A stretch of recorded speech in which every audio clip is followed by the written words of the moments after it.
Welcome to Sauti Mzalendo, where your voice meets the headlines.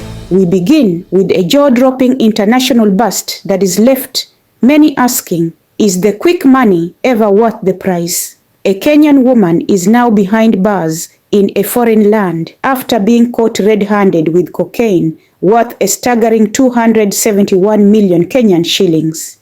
Yes, you heard that right. Over $250 million shillings in drugs, all for a promised reward of just 100,000 Kenyan shillings. The suspect, Emily Kanini Roda, a 43-year-old Kenyan citizen, was arrested at Chhatrapati Shivaji Maharaj International Airport in Mumbai, India, on April 1, 2025. She had flown in from Nairobi with a layover in Doha, but when she landed in Mumbai, it wasn't the usual tourist welcome that greeted her. It was customs officers with sharp eyes and sharper instincts. Authorities say Emily appeared nervous and suspicious as she went through security checks that led them to take a closer look at her luggage, and hidden in a false bottom of her trolley bag were 4 transparent plastic packets, neatly sealed and filled with a white powdery substance. Tests confirmed it was cocaine, weighing just under 1.8 kilograms. The drugs had an estimated street value of $2.1 million, or around 271.4 million Kenyan shillings back home. That's more than most Kenyans would see in several lifetimes. Now, here's where it gets even more shocking. During questioning, Emily didn't deny knowing what she was carrying.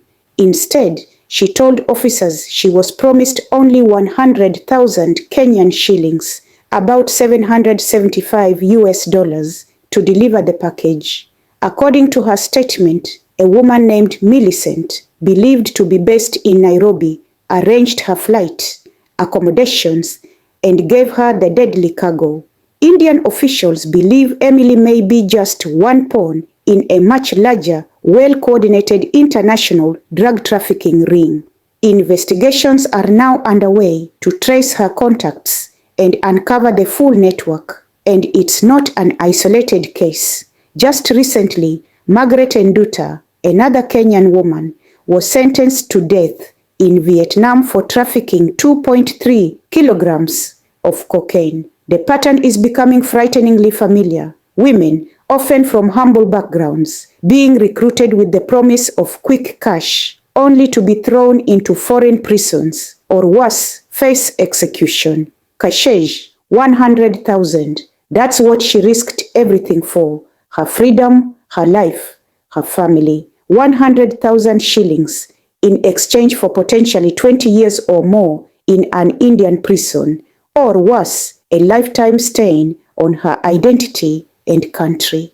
But here's the deeper issue. What is driving this desperation? Is it poverty, lack of opportunity, or a toxic culture that glorifies fast money over hard work? And while Emily must face the consequences of her actions, because, let's be real, carrying narcotics is a serious crime, there's also a bigger conversation we need to have as a nation. Who is Millicent? And how many others like her are preying on vulnerable Kenyans, using them as disposable mules? At Sauti Mzalendo, we believe the real enemy isn't just the drugs. It's the system that creates silence, where poverty meets crime, and where dreams turn into nightmares through one bad decision.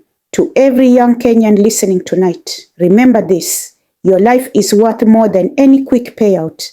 And no matter how tough things get, no amount of money can buy back your freedom or your future.